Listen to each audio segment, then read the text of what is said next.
গোসাইগাঁৱৰ বিন্নাখাতাত ষষ্ঠ সংখ্যক চন্দ্ৰ দিবাকৰ নাৰ্জাৰী শোৱনি ফুটবল খেলৰ সফল সামৰণি।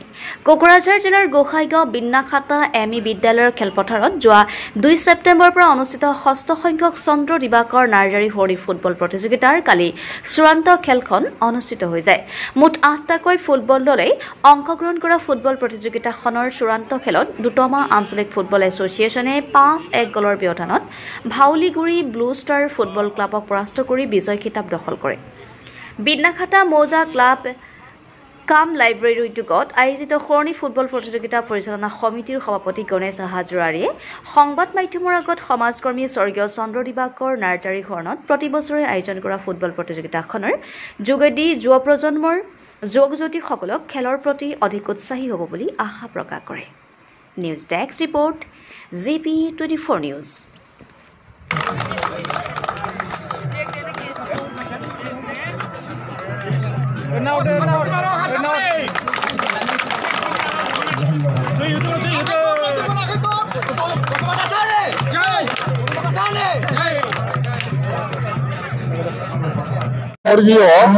চন্দ্ৰ দিবাকৰ নাৰ্জাৰী আজি ষষ্ঠ খেল চলি আছে চলিল। এই খেলখনত আপোনাৰ দতমা স্পৰ্টছ এছ'চিয়েশ্যন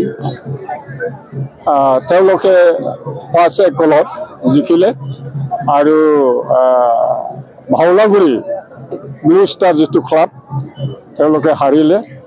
তথাপিও এইখন খেলত চেম্পিয়ন টিমে পাব আপোনাৰ নগদ 31,000 টকা লগত ট্ৰফি আৰু ৰানাৰ্ছ আপ পাব আপোনাৰ নগদ 21,000 টকা লগত ট্ৰফি আৰু যিজন বেষ্ট প্লেয়াৰ তেখেতক 5,000 টকা নগদ দিয়া হ'ব লগতে ট্ৰফি। তো ইয়াত যিখন খেল চলি আছে আমাৰ এই অঞ্চলত তেনেকুৱা অৱশ্যে বিশেষ তেনেকুৱা খেল নহয়। আজি ষষ্ঠবাৰৰ কাৰণে চন্দ্ৰ দিবাকৰ নাৰ্জাৰী দাদাৰ যিটো শোৱনি ফুটবল ট্ৰফি এইখন খেল চাই পেলাই সমূহ ৰাইজে যথেষ্ট সন্তুষ্ট পাইছে।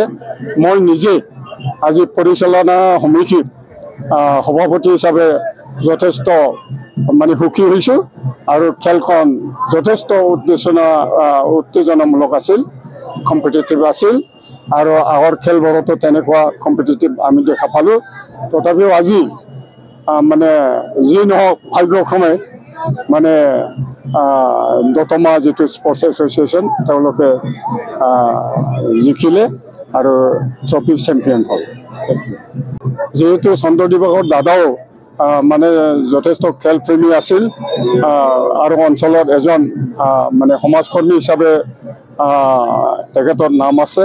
তো তেখেতৰ শোৱনি আৰু স্মৰণত যিটো খেল দিছে নিশ্চয় নতুন প্ৰজন্মৰ নিউ জেনেৰেশ্যনৰ প্ৰতি নিশ্চয় এটা ইনস্পিৰেশ্যন বুলি মই ভাবোঁ। আৰু আমি পৰিচালনা কমিটিৰ ফালৰ পৰাও বিন্নাখাতা মৌজা ক্লাব কাম লাইব্ৰেৰীৰ ফালৰ পৰাও এইখিনি আশা কৰিছোঁ যে নতুন প্ৰজন্মই যথেষ্ট এইখন খেল চাই পেলাই বা তেনেকুৱা খেল চাই পেলাই নিশ্চয় সিহঁতে ইনস্পিৰেশ্যন এটা পাব আৰু ভৱিষ্যতত খেল জগতত নিজৰ জীৱন গঢ়ি তোলাত যথেষ্ট সহায় হ'ব বুলি মই অনুভৱ কৰোঁ।